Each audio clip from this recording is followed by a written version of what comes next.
बिस्मिल्लाहिर्रहमानिर्रहीम। अस्सलाम वालेकुम नाज़रीन, मैं हूं आसमा चौधरी और आप हमारा यूट्यूब चैनल देख रहे हैं और कोशिश करते हैं कि कुछ अहम खबरों के साथ आपकी खिदमत में हाजिर हों, कुछ अहम इंटरव्यूज़ की सूरत में। और हमारे साथ आज हमारे बहुत ही मोहतरम मौजूद होंगे अज़हर सदीक साहब। सीनियर लॉयर हैं, सीनियर तज्ज़ियाकार भी हैं और पाकिस्तान की सियासत पर आपकी गहरी नज़र है और कानूनी और आइनी जो मामलात हैं उन पर भी आपकी खासी गहरी नज़र रहती है। कुछ जिक्र करेंगे हम 190 मिलियन पाउंड केस का, और आज इसकी जो अपीलें थी उसमें लगी। पहले तो कहा गया कि जी खान साहब के उस पर दस्तखत ही नहीं हो सके, और फिर वहां पे सलमान सफदर साहब भी मौजूद नहीं थे, जिसपे जस्टिस डोगर साहब ने कहा कि नेक्स्ट अगर हियरिंग पे यहाँ पे कोई मौजूद ना हुआ तो फिर कोर्ट अपना रास्ता खुद बनाएगी। लेकिन उसमें सलमान अकरम राजा साहब उनसे कह रहे थे कि दस्तखत तो हो नहीं सकते, किसी सूरत में हमें इजाजत नहीं दी जा रही, क्योंकि इमरान खान साहब और बुशरा बीबी इस वक्त अडयाला जेल में कैद है और आप लोगों की कस्टडी में मौजूद हैं। तो ये कहा गया कि जी आप उनकी जगह किसी और का एफिडेविट दे दें। तो बड़ी मजा का खेज किस्म की बातें भी हमें सुनने को मिलती हैं। वकालतनामे पर दस्तखत किसी और के करवा दें, केस किसका है और दस्तखत किसी और के आप करवा दें। ये तो हाल है हमारे जस्टिस सिस्टम का। और आज इसी हवाले से हम बात करेंगे, कुछ अहम केसेस का जिक्र होगा, खान साहब की रिहाई के हवाले से भी हम बात करेंगे। और अज़हर सदीक साहब सर, आपको वेलकम कहते हैं आज के शो में। सबसे पहले तो 190 मिलियन पाउंड केस, आपको लगता है, एक तो आप लोग दस्तखत नहीं करवा पा रहे, चले वो एक अलग बात होगी, दूसरी जानिब आपको लग रहा है कोई आपकी वकला की टीम कमजोर है कि केसेस को आप लोग कुछ सही मानों में लड़ नहीं पा रहे? बहुत शुक्रिया आसमा साहिबा, अल्लाह ताला आपको जिंदगी और सेहत दे। बड़ी खुशी हुई है आपको। Thank you. आप जैसी तवाना आवाज जो है ना, ये मौजूद रहना बड़ा जरूरी है। बस सर, हमें खामोश भी करा दिया जाता है। मैं वही कह रहा हूं, वरना तो कह तो रिजाल है। देखिए, नाइंसाफी की शहर में सच बोलना जुर्म ठहरा, हमने फिर भी हक की खातिर हर इल्जाम सह लिया। जुल्म जब हद से बढ़ता है तो मिट जाता है, फिर किसी मजलूम का आहे सहर रंग लाती है। देख, बात बड़ी वाज़ेह है। मैं इस निजाम का भेदी बहुत हूं। मैं तो वैसे शुबा वकालत से 1992 से हूं, लेकिन मैं बहुत सी चीजें करीब से देखी हैं। लॉयर्स मूवमेंट इफ्तिखार चौधरी वाली चलाने से लेकर अब नवाज शरीफ की अगेंस्ट अगर पनामा का केस सबसे पहले मैंने शुरू किया था। यूसुफ रज़ा गिलानी तौहीनी अदालत केस में अगर वो घर गए डिस्क्वालिफिकेशन, तो वो मेरा था। जो आसिफ अली जरदारी साहब ने सदारती और जब सदर बन गए तो पार्टी भी रखी हुई थी, पार्टी होता छोड़ा, यानी बहुत से ऐसे काम आ केसेस, अहम केसेस। ट्रू। अब ये इमरान खान साहब वाले मामला को पहले तो जरा समझना है कि ये सियासत क्या भाई, शहनशाही सियासत केसेस है ना, सियासत के अंदर भी। यानी हम लोग नवाज शरीफ के या बाकियों सबके देखते रहे, इमरान खान के वहां तो फिर भी करप्शन के ट्रेसेस मौजूद थे, चाहे वो सिरे महल की शक्ल में हो, चाहे वो एवन फील्ड की शक्ल में हो। आज तक एवन फील्ड के सबूत नहीं आ सके, चाहे वन हाइड पार्क के हो, वहां पर यानी क्या होता था, हब को पावर प्लांट के हवाले से आ जाए, मोटरवे प्रोजेक्ट्स आ जाए, 56 कंपनी आ जाए, मेट्रो ऑरेंज आ जाए, मुझसे क्या पूछती है? मुझे तो मेरे तो फिंगर टिप्स के ऊपर मौजूद है। इमरान खान वाहिद शख्सियत है कि जिनके ऊपर करप्शन क्या है वो तोशा खाना, आप अंदाजा लगाए। अच्छा, कमाल की बात है, वो सारी चीजें मैंने पब्लिक करवाई, हाईकोर्ट से मैंने पब्लिक करवाई। अभी तक ये नहीं क्यों तोहफे मिले, वो सारी डिटेलें वो क्या सिर्फ इमरान खान सर? अगर गौर करें इन बातों के ऊपर तो तोशा खाना जो असल समझना है आपको, ये थोड़ी सी मैं ग्राइले में आपको लेके आता हूं। तोशा खाना यानी शुरू में देखना, बुनियादी तौर पर वजह क्या हुआ, इमरान खान साहब को अपना ट्रैप में लाना था। और ये जो कहना जो है ना, मैं भाई एक तारीखी बात हमेशा मैं करता रहता हूं, पाकिस्तानी सियासत का जो रंग है वो बड़ा खतरनाक सा है। खतरनाक इस तरह से, यहाँ जो करता धरता है वो छुआए हुए हैं। जुल्फकार अली भुट्टो अगर ज़ियाउल हक के दौर से मुशर्रफ तक का दौर है, मैं जुल्फकार अली भुट्टो साहब से आ जाऊं तो 58-2B की तलवार चलती थी। हुकूमत, दो हुकूमतें, नवाज शरीफ की एक मोहतरमा बेनजीर की, गिरा दी। अदालतों में भी चैलेंज हुई, फिर भी हुकूमत ना ले सके। इन्होंने ये जो मैं चेहरे जो बेनकाब कर रहा हूं, आज इनके पास मौका था। इमरान खान ने सियासी जमातों को मौका दिया, ये इकट्ठी हुई। कहां इकट्ठी हुई? लंदन में। बड़ी वहां छुप के बैठकर तरामीम, एक मिसाके जमहूरियत किया। वो जो तरामीम की, वो तरामीम ऐसी की कि खुद उलझ गए। मिसाल के तौर पर इलेक्शन कमीशन, जो मैं आपको लेके आना चाहता हूं, निगरान सेटअप, चेयरमैन नैब, इन सब चीजों को लाके अब जरा पहुंचते हैं इस तक। सबसे पहला काम जो शुरू हुआ इलेक्शन कमीशन का। अच्छा, ये भी कानून मैं बता दूं आज पेंडिंग पड़ा हुआ है। मैं ये जो है ना, ये ये जो सबसे पहला तोशाखाना का केस शुरू हुआ ना, जी जी वो बिल्कुल। इस्तगासा शुरू हुआ कि आपने सालाना गोशवारों में जमा नहीं कराए। हालांकि वो तो टाइम बार्ड था, सेक्शन 137 के तहत 120 दिन के अंदर हो सकता था। छोड़े इस बात को, इस्लामाबाद हाईकोर्ट गया, लाहौर हाईकोर्ट गया, जब देखा कि ये काबू नहीं आ रहे तो फिर ये तोशाखाना दूसरा शुरू हुआ। जरा तोशाखाना यहाँ तो बुनियादी तौर पाइनएप्पल पर के डिब्बे तक घर ले गए, आपने ये भी तो देखा होगा ना रिकॉर्ड पे ये सारी चीजें। वो फ्राई पैन से इस्त्री हुआ करती थी, आपको याद होगा। बिल्कुल बिल्कुल पर यहाँ BMW की गाड़ियां अगर लें, अगर लेना, बिल्कुल। इन्होंने गाड़ियां ली, गाड़ियां तो ले ही नहीं सकते थे आप, गाड़ियों तो नहीं ले सकते थे। फिर उनके टैक्सेस वगैरह जिस तरह अदा हुए, अगर वो कहानियां आप पूछे तो वो तो आप परेशान हो जाएंगी। जैसे भी चले, इन्होंने तोशाखाना अपना घड़ी नहीं ली, या घड़ी दे दी, सस्ती दे दी, महंगी दे दी। अच्छा, कोई केस नहीं है इनके पास। एक केस में नैब में पहले सजा दिलवाई, फिर दूसरा केस शुरू हुआ। वो उस केस में क्या उन्होंने कहा FI में जाएगा, पहले वो आ गया। फिर अब कोई समझ नहीं आ रही थी क्या करना। वो इधर जैसा घटिया केस बना, साइफर बना, वो सारे नीस्त नाबूद हुए। बिल्कुल। तो सर ये 190 मिलियन पाउंड पे जरा इस पे आज की क्योंकि डेवलपमेंट जरा इस पे बता दें कि जो दलाइल का फिर आगाज होता है, जस्टिस डोगर साहब, अब आपकी पार्टी के लोग कह रहे हैं कि आप इनके खिलाफ रेफरेंस क्यों नहीं लेके आए, क्योंकि एक तो वकालतनामा दस्तखत नहीं करवाया जाता, साइन नहीं करवाए जाते, और फिर कहा जाता है इनकी जगह किसी और का आप एफिडेविट दे दें। तो ऐसे हो कैसे सकता है? और आपको लग रहा है खींचा जा रहा है? मैं जरा आपको बताना इसलिए चाह रहा था ना कि बुनियादी तौर पर मेरे पास जो खबर है ना कि ये 190 मिलियन पाउंड का केस जो मौजूदा बेंच है ना, बहुत कमजोर केस है। अब उस कमजोरियों को कवर अप करने के लिए ये रिमांड कर दिया जाएगा। ये मैंने प्रपोजल दिया, सजेशन दी है मैंने टीम को। हालांकि उसमें कुछ, उस पे मैंने सलमान सफदर साहब से बहुत सी चीजें शेयर भी की हैं कि ये इशू करना है, आपने ऐसे देखना है, लेकिन मेरे पास ये खबर है। अब ये मैं इसलिए आपको कह रहा हूं कि 190 मिलियन पाउंड का केस मैंने शुरू से लेकर आखिर तक ना सिर्फ पढ़ा है, मैं फराज शहजादी साहब का वकील भी हूं, और मैं एक्सक्लूसिव, उसमें और कोई वकील साथ नहीं है। अच्छा, 190 मिलियन पाउंड पैसा पाकिस्तान आ गया, वो चाहे स्टेट अपना सुप्रीम कोर्ट में आए, जहां मर्जी आए वहां। ये करप्शन का एक ऐसा अनोखा केस है कि 1 रुपया भी करप्शन नहीं की, पैसा आया और बेसिकली अलकादर ट्रस्ट में गया, ट्रस्ट का ऑडिट हो गया, हर चीज मौजूद है। सिर्फ ये ग्राउंड पे बताने की बात है कि there is nothing in it. अब क्या हुआ कि जब देखा इसको, सस्पेंशन तो इसकी हो जानी थी, नैब डिले करता रहा, आगे भी चले जाता रहा। हमारे वोकला की कोताही मैं इसलिए नहीं कह सकता कि सलमान सफदर साहब तो है बेसिकली प्रोफेशनल वकील, लेकिन हमारी जो वोकला की अपनी टीमें है ना, हम सियासी तौर पर वो केस नहीं लड़ सके। एक केस लड़ना होता है अदालत में, एक अदालत से बाहर लड़ना होता है, ये याद रखिएगा। अगर आपको याद हो, तमाम सियासी जमातों, एक पार्लियामेंट में लड़ना होता है। आप बता दें, जब इमरान खान की हुकूमत थी, पार्लियामेंट में जाके क्या क्या बातें करते थे जजेस के बारे में, और हम नालायक कह दे, नाहल कह दे, जो मर्जी हमें कह दे, ना हम पार्लियामेंट में केस लड़ सकते हैं, ना हम अदालत के अंदर तो प्रोफेशनल वकील लड़ना है ना, वो वहां भी सियासत करनी होती है भैया का, सियासी केस है, फिर बाहर आके मीडिया के सामने भी सियासत करनी है। तो ये फिर बोलते क्यों नहीं? बड़ी आपने अहम पॉइंट उठाया सर, फिर ये बोला क्यों नहीं जाता कि मेरे लिए तो बड़ा इंटरेस्टिंग पॉइंट है ना कि पावर ऑफ अटर्नी कहा जा रहा है कि जी आप किसी और का जमा करा दें, तो ये ऐसा कैसे हो सकता है? फिर आप इस चीज पर बाहर आके बताया क्यों नहीं जाता, कोई शोर शराबा क्यों नहीं मचाया जाता? और ये भी बताएं, आपके जो ये प्रोफेशनल वुकला हैं, क्या ये करोड़ों रुपए की फीस कहा जाता है, 25 से 30 करोड़ महीने की फीस इन वुकला को जाती है पार्टी से? अच्छा देखिए, मैं फीसों के बारे में तो शायद ऐसी बात ना करूं आपके सामने। देखिए, प्रोफेशनल वकील लेकिन जाती है, फीस तो जाती है। ये बाय द बुक चलने वाले केसेस नहीं, हाँ, ये बाय द बुक चलने वाले केसेस नहीं है माजरत के साथ। यहाँ सही यहाँ ये हमारी देखे ना, यानी मुझे ये बताएं, मैंने सजेशंस दी थी इसमें कि आप हाई कोर्ट के बाहर जुमेरात वाले दिन हड़ताल करें, एहतजाज करें, भूख हड़ताल हर जुमेरात को करें, बैठकर जाकर बैठे आप कोर्टों के सामने। आपको याद नहीं जब आसफ अली जब होते थे, पीपल्स पार्टी वाले, नून लीग वाले, जमीयत उलमा, हर वक्त अदालतों में आना, अदालतों को बाहर आना। हम ठीक है, लोग इकट्ठे करते हैं, लेकिन अब ये हम उस मिसाल के तौर पर मुख्तलिफ दरखास्तें देनी थी, हमने वो दरखास्तें मुख्तलिफ से दी नहीं, दरखास्तें जो देने वाली थी। यहाँ भी ये देखा जाए ना, यहाँ अब एक टेक्निकल बात है। अब मैं भी समझता हूँ, समझ लें, मैं भी शामिल हूँ इसमें कि अभी फिलहाल इसको मेन अपील को नहीं सुन रहा, मैं भी शामिल हूँ इसमें। उसको मैंने आपको लॉजिक बता रहा हूँ आपको। सस्पेंशन क्यों नहीं सुन रहे आप? अब सस्पेंशन नहीं सुन रहे, अब इस तरफ क्या है कि इमरान खान साहब से वकालतनामे नहीं आने। अब इमरान खान साहब जब वकालतनामे नहीं है, उस मामले को लेकर सुप्रीम कोर्ट के सामने कि जनाब ये वाला मामला है, इसको हमने इस तरह से टेकअप करना है, तो और वहां स्पेशल पावर ऑफ अटॉर्नी की तरफ से फाइल हो सकती है। इवन तो जब बंदा जेल के अंदर हो तो वकालतनामे की भी जरूरत नहीं पड़ती। लेकिन यहाँ क्या, वहां इतराज लग रहा है।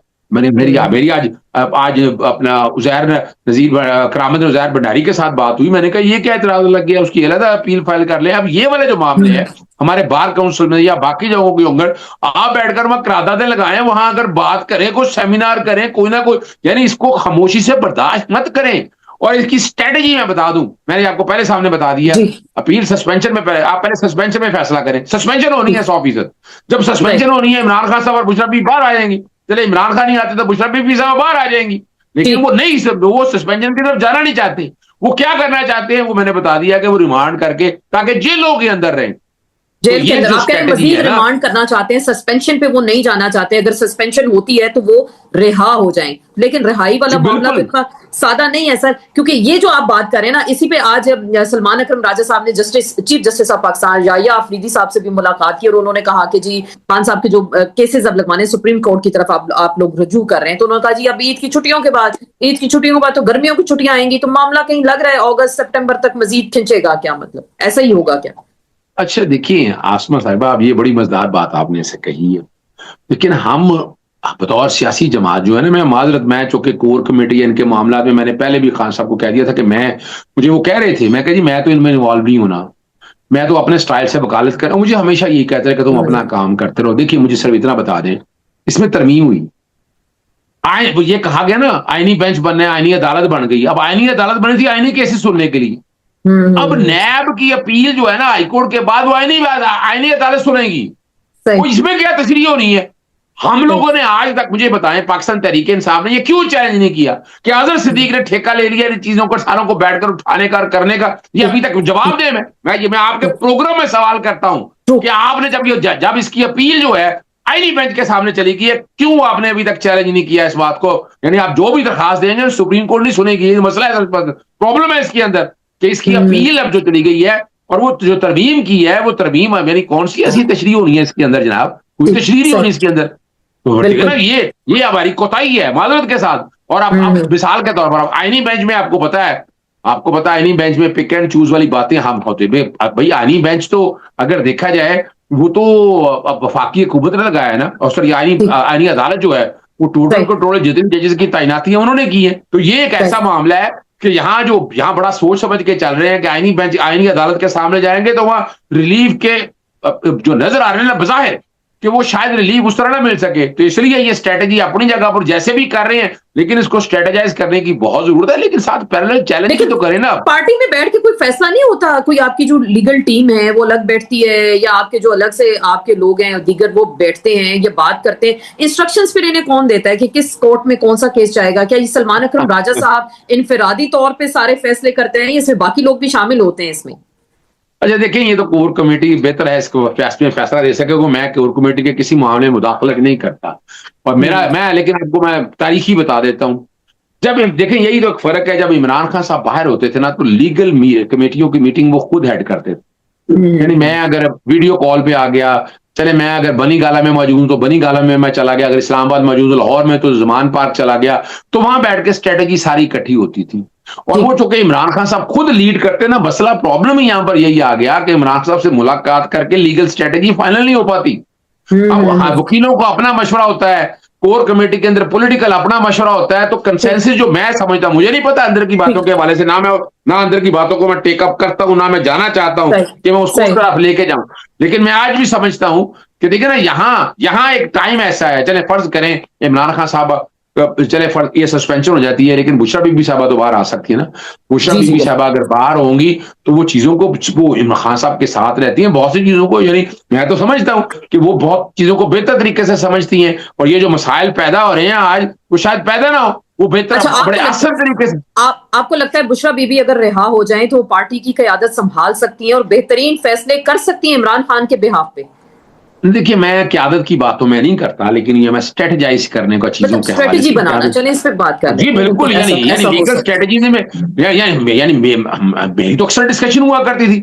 और वो और देखिए ना, ये जो प्रॉब्लम आती है ना ये वाली, वो फिर एक कमांडिंग पोजीशन में बात करती थी। खान साहब की पूरी अथॉरिटी थी उनको, वो कमांडिंग पोजीशन में ऐसे ही करना है, आपने ऐसे ही देखना है। तो बुशरा भी देखा ना, इसीलिए तो बुशरा बीबी साहब तक मुलाकात नहीं होने देते। आपको अंदाजा नहीं है, मुझे तो पता है ना, मेरी आखिरी मुलाकात जो है ना आसमा साहिबा, हम्म। 19 सितंबर 2024, 1.5 घंटे की मेरी मुलाकात थी बुशरा अच्छा, बीबी वाह। साहबा और इमरान खान साहब से। उसके हम्म। बाद मेरी मुलाकात नहीं होने दी। खान साहब तो अक्सर याद करते हैं, मुझे तो उस बताते हैं, मीटिंग मुझे में गौर नहीं खान होती। साहब ज्यादा बोले या बुशरा बीबी ज्यादा बोली, या उन्होंने ज्यादा ऑर्डर्स देखिए दिए या कमांड दी? देखिए मैं बताऊं आपको, खान साहब और बुशरा बीबी साहबा, खान साहब तो बहुत ज्यादा बात तो खान साहब ही करते हैं, लेकिन बुशरा बीबी साहबा काम बोलती हैं तो नाप तोले और बड़ी सीरियस बात करती हैं। वो अच्छा। इफ एंड बट में नहीं जाती हैं।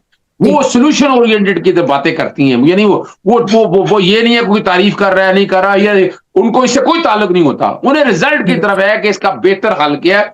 और मैं ठीक। आज भी समझता हूं कि यहां एक छोटा सा जो मसला है ना, या तो इमरान खान साहब का कांटेक्ट हो जाए पूरे पार्टी मेंबर के साथ, सारा निजाम वुकला सीधा हो टीम के जाएगा। साथ। सही। अगर ना हो सके तो एटलीस्ट, इसीलिए बुशरा बीबी साहबा से भी मुलाकात नहीं करने देते। बुशरा बीबी साहबा जिस दिन मुलाकात हो तो बुशरा बीबी साहबा देखे ना, वो इमरान खान साहब के साथ रह के उन्हें पता है खान साहब की तबीयत का क्या है, उन्हें अंदाजा है क्या है, किस तरह ठीक। देखना है। तो इसीलिए तो आप देखें ना, मुझे बताएं बुशरा बीबी साहबा ने किया क्या ऐसा? किया क्या है? घरेलू खातून है, घरेलू खातून है, और तकलीफ और मुश्किलें और दिक्कतें बर्दाश्त कर रही हैं वो यहां तक बैठी। बिल्कुल, चले बिल्ले के वफाशार बीवी हैं। आपने कल देखा केपी के सीएम आए और उनको कहा जाता है कि जी आपको अटक पुल से आगे हम क्रॉस नहीं करने देंगे। आपके वहां से लोग आए, वर्कर्स आए, कल भी गोलियां चली, लोगों ने बुलेट्स भी दिखाई। तो जिस तरह से पुलिस वाले सीएम केपी के को रोक रहे थे, सुहेल आफरीदी साहब को, तो आज भी वो एक प्रेस कॉन्फ्रेंस कर रहे हैं कि विफाक जो है नफरतें ना पाले, वो आइंदा फिर आएंगे पीर और जुमे को फिर इस तरह का धरना दिया करेंगे और खान साहब से मिलने की कोशिश किया करेंगे। आपको लग रहा है कि कुछ मोमेंटम बना पाएंगे? एक तो सुहेल आफरीदी साहब, और दूसरी बात ये विफाक में या पंजाब में, ठीक है टेरिटरी तो पंजाब लगती है, अडयाला अगर आपने जाना है तो एक सूबे का वजीर आला दूसरे सूबे में आता है, तो ये क्या कि ये डबल स्टैंडर्ड्स आपको दिखाई दे रहे हैं हमारे यहाँ क्या? देखिए आसमा साहब है, 2-3 चीजें मैं आपको, यहाँ भी हमारी एक लीगल स्ट्रेटेजी और पॉलिटिकल स्ट्रेटेजी जो है ना, मैं चूंकि मैं पार्टी के सियासी मामले में मुदाखलत नहीं करता, वो जाने, उनका काम जाने, आई एम लीस्ट इंटरेस्ट। मुझे तो खान साहब ने इलेक्शन लड़ने का कहा था तो मैंने इलेक्शन इस हवाले से लड़ लिया, वो एक अलग बात है कहानी। लड़ना मैं चाहता था, क्या हुआ वो एक सेपरेट इशू है। देखिए यहाँ हमारी एक पॉलिटिकल स्ट्रेटेजी जो है ना, मैं आज भी समझता हूँ कि जो तरीके तहफ़्फ़ुज़ आईन पाकिस्तान सियासी जमातों के साथ गुफ्तगू शरीद होनी चाहिए, पार्लियामेंट में बैठ के होनी चाहिए, सेमिनार्स आपकी होनी चाहिए, उन्हें बताएं कि ये ह्यूमन राइट्स की वायलेशन है, prison act, prison rules, universal declaration of human right, ICCP या नेशनल मेंटल, यानी मेरी आपके सामने बता दो। चले मैं एक पहले ये इसी बातों पर इसकी तरफ आता हूँ। तो आपको मैंने ना 2024 में 2 पिटीशन दायर की। एक मैंने दायर की इमरान खान साहब और बुशरा बीबी साहबा को prison act, prison rules, universal declaration of human right, ICCPR, national mental corridor declaration के हवाले, और एक आम कैदियों के हवाले से। और क्या हुआ, मेरी मुलाकातें नहीं होती थी। चीफ जस्टिस आमिर फारूक साहब थे, उन्होंने मेरी मुलाकात, मैंने और कमाल की बात आपको बताऊं, ये मैं बड़ी गलती बताने लगा हूं यहाँ पार्टी की बहुत बड़ी गलती है। अच्छा। कि जब ये मेरी पिटीशन तो ये परेशान हो गए थे, ये तो मुलाकात की तो है ही नहीं, मैं मुलाकात की बात ही नहीं कर रहा। आप भैया, इस्लामाबाद हाई कोर्ट नहीं थी, इस्लामाबाद की जेल अपनी बन रही थी, वो बन नहीं रही थी, वो मैंने पिटीशन फाइल की है और तब बनना शुरू हुई है। यानी आप इतनी दूर लेके आ रहे हैं, अगर यही जेल इस्लामाबाद के अंदर होती तो हालात कुछ और होते हैं, चीजें कुछ और होती, लेकिन नहीं। चलिए यहाँ क्या हुआ, वो सुप्रीडेंट जेल ने, वो आपको याद है, पिटीशन एक फाइल की कि जनाब इसको लार्जर बेंच, अब लार्जर बेंच के पास ला गई, तो मैंने कहा लार्जर बेंच का तो केस ही नहीं है, इसमें कौन सी इंटरप्रिटेशन की बात है, गलत है लार्जर बेंच। मुझे मना कर दिया गया कि आपने नहीं आना, यानी मेरी पिटीशन भी उन्होंने ऐसा अच्छा नुकसान क्या हुआ, वो लार्जर बेंच ने फैसला दिया, आज तक अमल दरामद हो रहा है। वो 3 रुकनी कंटेम्प्ट फाइल करनी है तो 3 रुकनी बेंच ही नहीं बैठता। और मैंने क्या कहा, मैंने एक दरखास्त दायर की 2024 से, आज 26 में आ गए हैं, मैंने कहा मेरी क्यों डिसाइड कर दी, उस पर एतराज लगाया हुआ। अब आए इस बात की तरफ, यहां अब लीगल स्ट्रेटेजी क्या गलती है, आप कोर्टों में क्यों नहीं जाते? आप पार्टी के तौर पर कोर्टों में जाएं कि हम एहतजाज करना चाहते हैं, जलसा जुलूस लेके जाना चाहते हैं, हम आना चाहते हैं वहां पर, हम अडयाला जेल आना चाहते हैं, क्यों हमें रोका क्यों जा रहा है? ये पाकिस्तान मुस्लिम लीग नून पीपल्स पार्टी करती रही है, हमारे दौर में करती रही है, ये नहीं है। यानी यहाँ तो खान साहब की बहनें तनहा होती हैं सर, 1-2 मेंबर्स होते हैं, मैंने तो कोई एमएनएस बड़े बड़े नाम हैं वो नहीं देखे, आपके कम से कम अच्छे खासे मेंबर पार्लियामेंटेरियंस हैं जो वहां मौजूद हैं, तो वो नहीं देखे। तो कल वो जिस तरह से सुहेल आफरीदी साहब भी आए हैं, तो अब आपको लगता है कुछ अब आगे तहरीक जोर पकड़ेगी क्या? देखिए मैं बताऊं, मैं कल खुद मौजूद था, आप इमेजिन कर लें, वहां मीलों लंबी लाइनें देखी है मैंने, गाड़ियां बंद रखी हुई। जी जी बिल्कुल, रात गए तक बिल्कुल सड़कें बंद। आप अंदाजा लगाएं कि यही वाला इशू क्या पार्लियामेंट में नहीं आना चाहिए था, नेशनल असेंबली के अंदर, सेनेट के अंदर, सूबाई असेंबली में, ये क्या कर रहे हैं आप? एक तरफ कुफाई, यानी आप देखें एक लीगल स्ट्रेटेजी है, एक पॉलिटिकल स्ट्रेटेजी है, एक सोशल स्ट्रेटेजी है, यानी और वहां नहीं आने दिया। अच्छा चलें आगे, वहां पर एक अपना वजीर आला को रोक रहे हैं यार। अच्छा मुझे ये बताएं किस बुनियाद पे रोक रहे हैं, किस बुनियाद पे रोक रहे हैं आपको? अच्छा अब ये सारा रोक लिया ना। अच्छा अजहर साहब, एक तो चले ये बात होगी पार्टी की लीडरशिप पे कि कुछ कॉम्प्रोमाइज हैं, बाहर की आपकी लीगल टीम भी कॉम्प्रोमाइज है, बहुत सारे इश्यूज आगे। वेरी क्विकली, मेरे पास वक्त की कमी भी है, 2-3 चीजें बड़ी अहम चीजें और लीगल चीजें मैं आपसे समझना चाहूंगी। गैर मुइना मुद्दत तक कहा जा रहा है जी, एक आईनी तरमीम अब आएंगी बहुत सारी सूबों के हवाले से, एनएफसी के हवाले से, हुकूमत के पे जरा इस पे मैं आपकी राय जानना चाहूंगी कि हुकूमत की मुद्दत को गैर मुइना मुद्दत तक जो है बढ़ा दिया जाएगा। जंगी हालात है, बेरोजगारी है, मुल्क के हालात खराब हो गए, आपको लग रहा है और मामला विफाकी आईनी अदालत में जाएगा, वहां से इसको आगे अप्रूव करा लिया जाएगा? लगता है कुछ लंबा प्लान है। अच्छा देखिए, प्लान तो लंबा, इसमें कोई शक नहीं है। मैं आज आपके सामने, मैं अक्सर मैंने यहाँ हमारी बार में खिताब करते हो ना, लॉयर्स मूवमेंट थी 2007 की, आपको तो पता है उस हवाले से। जी तो मैं कराची जब जाना हुआ, जब एमक्यूएम ने बड़ी ज्यादती की हमारे साथ, तो शरीफुद्दीन पीरजादा साहब से मेरी कोई बंदा ले गया, मैं चला गया, मुझे पता नहीं था वहां, मेरी 15 मिनट में बड़ा गर्म हुआ उनके साथ। तो उन्होंने एक तारीखी लफ्ज किए थे, उन्होंने कहा था सिद्दीक मैं पैबंदकार हूं, मैं आइन में छेद करता हूं, उसको दुरुस्त करता हूं, और जब मैं नहीं होगा तुम याद करोगे। आज इन सियासी जमातों को तो शर्म और हया होनी चाहिए कि ये जो तरामीम इन्होंने की हैं, उन्होंने अपने पांव पे कुल्हाड़े मार ली हैं, इस आइन का सत्यानाश कर दिया है। यानी आप जब विंस्टन चर्चिल ने दूसरी जंग अजीम में जब पूछा बरतानिया के बारे में, तो उन्होंने कहा अदालतें काम कर रही हैं। तो आज देखा जाए, आज अदालतें खत्म हो गई हैं, कोई अदालतें ढूंढते नहीं है, माजरत के साथ जो आप बात कर रही हैं, जो मर्जी तरमीम करें। पहले तो होता था ना, डिक्टेटर आके ठप्पे लगवाता था ना, अब तो चक्कर ही कोई नहीं है, अब तो कोई मुश्किल काम ही नहीं है। और ये अब जब समझ आई ना इनको, अब वोकला बरादरी हर कोई 26 दिन का आप सोच नहीं सकती है कितनी गालियां पड़ती है इनको। अब 28वीं तरमीम फंसा ही ये मामला इसलिए हुआ है। अब इसमें क्या होना है, मैं मिसाल के तौर पर, चले मैं आपके थोड़ी, सदर पाकिस्तान है ना, तो सदर पाकिस्तान अगर ना मुल्क में हो या ज़हनी तौर पर बीमार हो, तो वो चेयरमैन सेनेट होता है, वो चेयरमैन सेनेट की जगह कोई और होंगे, हमारे कोई बड़े आ जाएंगे, ठीक है ना जी। तो सदर तो अल्लाह ही हाफिज, फिर समझ गए बात आपको। अब आगे आ जाए, एनएफसी अवार्ड में से जो पैसा जा रहा है उसके हवाले से वो तरमीम जैसे पीडीएल के जरिए 2000 अरब ले ली है, हालांकि पीडीएल गैर कानूनी है, आप नहीं लगा सकते, कई रीजन से मैंने चैलेंज किया हुआ है। अब तीसरी बात आ जाए, आप छोटे सूबे बनाकर कंट्रोल इन पार्टियों को तोड़ना चाहते हैं, यानी पार्टियों का बड़ा रोल, यस, पार्टियों का बड़ा रोल खत्म हो जाएगा। ये शोर, अगर वफाकी हुकूमत शोर भी डालती रह जाए, किसी की वफाकी सूबे जब कंट्रोल में होंगे, ये लोकल गवर्नमेंट के से भी कर सकते थे, लेकिन छोटे सूबे बना के सारे का सारा निजाम अपने हाथ में इस तरह, और ये मुंह देखते रह जाएंगे। चले मैं अगला वजीर आज़म बता देता हूं आपको, अपना शहबाज शरीफ साहब तो आसान तुर जाना है, दिन रह गए थोड़े, ये नोट कर लीजिएगा, किसी वजीर आज़म को 5 साल पूरे नहीं हुए, कोई 5 साल। आपको लग रहा है शहबाज शरीफ जा रहे हैं?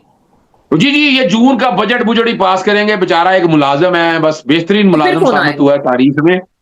इसके बाद अगला आप मोहसिन नकवी को देखेंगे, किसी ना किसी फ्रेम के अंदर आपको अंदाजा हो जाएगा कि क्या होना है। यहाँ मोहसिन नकवी अगले वजीर आज़म आपको लग रहा है? यहाँ देखिए क्या होना है आसमा साहिबा, मेरे घर जब पेट्रोल बमों से हमला हुआ, फायरिंग हुई, 9 महीने मुझे यूपी में रहना पड़ा। जब मैं वापस आया ना, वापस आते ही जब मैंने इलेक्शन करी, मैंने यही कहा था कि नॉमिनेशन पेपर दाखिल करूंगा, आ जाऊंगा। मैं नॉमिनेशन पेपर दाखिल करने के लिए पाकिस्तान आया, यहां आकर, और मैंने एक बात की कि पीपल्स पार्टी के साथ इत्तेहाद करना चाहिए, वो एक जमहूरी जमात है। नवाज शरीफ तो छोड़ेंगे, ये तो इनका तो अल्लाह ही हाफिज है, जो सत्यानाश इन्होंने किए हैं। और अब भी मौका है, अब भी मैं बार बार कह रहा हूं, अब भी मौका है कि सियासी जमातें इकट्ठी हो जाएं, पाकिस्तान तहरीके इंसाफ को पीपल्स पार्टी के साथ हाई मॉरल ग्राउंड के ऊपर, हाई मॉरल ग्राउंड, करप्शन एक तरफ रखकर इन्हें इस निजाम को अगर आगे लेके चलना है, और पीपल्स पार्टी तो ज़हनी तौर पर तैयार होगी आने के लिए। यहां देखे ना, आहिस्ता आहिस्ता सियासी जमातें अपने पीछे चली गई हैं। अब कौन सा रह गया सियासी जमात, कौन सी है? ये आप बड़ी अहम बात कर रहे हैं सर, आप बड़ी अहम, आपने बड़ी ब्रेकिंग किस्म की ये बात कर रहे हैं कि पीपल्स पार्टी के साथ पीटीआई को जाना चाहिए। और ऐसी हमें कुछ दिनों से चीजें नजर आ रही हैं। 2 दिन पहले सुहेल आफरीदी और जो गवर्नर हैं कुंडी साहब इकट्ठे प्रेस कॉन्फ्रेंस की कि जी आटा बंद किया जा रहा है, विफाक हमारे साथ सूबा पंजाब ज्यादती कर रहा है, तो बड़ा कुछ सॉफ्ट कॉर्नर भी है। इसका मतलब है 18वीं तरमीम को रोल बैक किया जाता है, तो पीपल्स पार्टी और पीटीआई इकट्ठी हमें दिखाई देंगी एक पेज पे। देखिए, अगर ये सियासी जमातों को आगे चलना है, मैं पीपल्स पार्टी की मैं तो आपको बताऊं 2023 दिसंबर से मैं कह रहा हूं, और मैं अब भी दोहराता हूं, मैं जब भी मैं तो हमेशा ये कहता हूं कि जनाब ये पॉलिटिकल जद्दोजहद और है, ग्राउंड पे जद्दोजहद कुछ और है। यानी अगर नहीं, वरना तो देखिए, ये जेहन में रख लें आप और देखें, जो एक पूरा निजाम है पूरी दुनिया के अंदर, आपके यहां इस वक्त जो हालात चल रहे हैं, जमहूरियत नाम की कोई बला नहीं है यहाँ पर। यहाँ पर अदालतें आपकी एक तरह से खत्म हो चुकी हैं।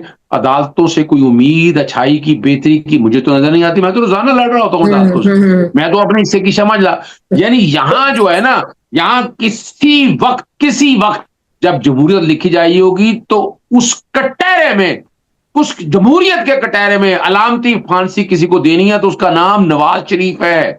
आज जो ये मुल्क यहां पर लाने वाला आदमी है उसका नाम नवाज शरीफ है, और उस पर किसी भी तरह की बचत नहीं होनी चाहिए। या अगर सियासी जमात अब भी होश के नाखून ना ले तो मेरी बात याद रख लीजिएगा, अब सितंबर में याद करेंगे कि जो बातें मैं आज कह के गया हूं, जो मैं बातें आज कह रहा हूं और आ रहा है और किधर जा रही है, आपको अंदाजा हो जाएगा इस बात का। मुझे ये भी समझाएं कि अभी कोई वोट ऑफ नो कॉन्फिडेंस आप ला सकते हैं पीपल्स पार्टी के साथ मिलकर पीटीआई? नहीं, वो नहीं हो सकता। देखिए, मैं उसके लॉजिक बता रहा हूँ कि पाकिस्तान मुस्लिम लीग नून के पास सादा अक्सरियत से ऊपर चला गया। हमारी सियासी जमात की सबसे बड़ी गलती यह भी है कि जब ये मखसूस नशिस्तें जारी थी, कानून में तरमीम की, हमने वो तरमीम मैंने चैलेंज की हुई है। मैंने इमरान खान साहब को ये पता है कि मैंने चैलेंज की हुई है। इलेक्शन की तारीख देने का सदर की बजाय आपने चीफ इलेक्शन कमीशन को कहा था, मैंने भी वो मैंने चैलेंज किया हुआ है। 144 मैंने चैलेंज किया हुआ है। Taking away symbol is banning a party, कभी पार्टी का सिंबल नहीं जा सकता था अगर सेक्शन 215 चैलेंज किया जाता। मैं तो कह रहा हूं कि यही मेरी 7-8 पिटीशनें लगा लें, आपको अंदाजा हो जाएगा। यहां टाइम एक ऐसा है, एक वक्त ऐसा है कि आपको अब सोचना है, आपको कुछ चीजों को रीफ्रेम करना है। इमरान खान साहब को बाहर लाने के लिए आपको देखिए अदालतों का सहारा लेना पड़ेगा। यानी ये नहीं मैं कह रहा, लेकिन सियासी जमातों को जानना पड़ेगा। जी बिल्कुल, और सियासी जमातों को साथ में लाना पड़ेगा। आखिरी बात सर, जीबी में इलेक्शन है गिलगित बल्तिस्तान में, और अभी बड़ी खबरें आ रही हैं आईपीपी को जो देने इस्तेकाम पाकिस्तान पार्टी अलीम खान साहब की, उसको देने की कोई तैयारियां हो रही हैं। आपको लग रहा है कुछ ऐसा है? क्योंकि आप लोगों के साथ भी वहां बड़ी ज्यादती कर दी गई, आपके जो पार्टी निशान ले लिया गया, इंडिपेंडेंट हो गए, फिर उनको खासे चकमे देने पड़े। तो आपको लग रहा है अलीम खान को दिया जा रहा है गिलगित बल्तिस्तान? देखिए, एक बात तो पहले समझे, जो पॉलिटिकल स्पेस सियासी जमातों की कम होगी और कसूर हम खुद हैं।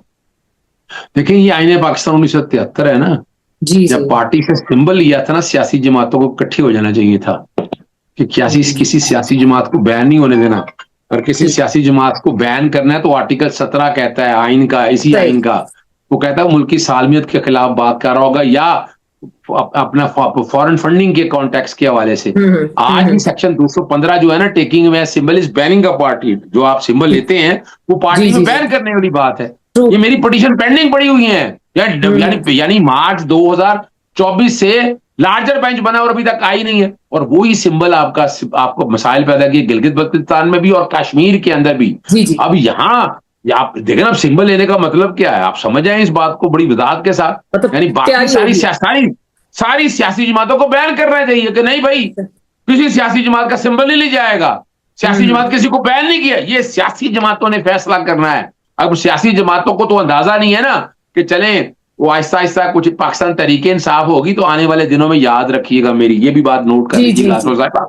यहाँ पीपल्स पार्टी भी रो रही होगी और नून लीग भी रो रही होगी। अब क्या पछताए जब चिड़िया चुग गई खेत, अभी वक्त है, मजे कोई और ले रहा होगा। तो चले सर, बहुत बहुत शुक्रिया। शायद ये डिजर्व भी यही करते हैं क्योंकि इन्होंने भी इक्तदार के मजे ले लिए। बहुत बहुत शुक्रिया अजहर सदीक साहब, बड़ी खूबसूरत और बड़ी जबरदस्त आपने बातें की पाकिस्तान की सियासत के हवाले से और लीगल जो इस वक्त केसेस हैं उसका भी आपने खासा जिक्र किया। और एक अहम बात आप ये कर रहे थे कि सियासी जमातों को इकट्ठा होना होगा ताकि जो जुल्म और ज्यादती है उसके खिलाफ अगर नहीं होंगे तो फिर मामला संगीन हो सकते हैं। और देखते हैं अगले आने वाले चंद दिनों में क्या वाकई पाकिस्तान पीपल्स पार्टी और पीटीआई के दरमियान कोई एक अलायंस बनने दिखाई दे रहा है। 18वीं तरमीम के हवाले से अगर कुछ खास डेवलपमेंट होती है हमारी नजर रहेगी इस तमाम तर मामले में। बहुत बहुत शुक्रिया अजहर सदीक साहब, वंस अगेन आपके साथ बड़ी अच्छी सिटिंग रही और इंशाल्लाह फिर कल मुलाकात होगी कुछ नई खबरों चीजों के साथ। इसके साथ ही आसमा चौधरी को इजाजत दीजिएगा। अल्लाह हाफिज।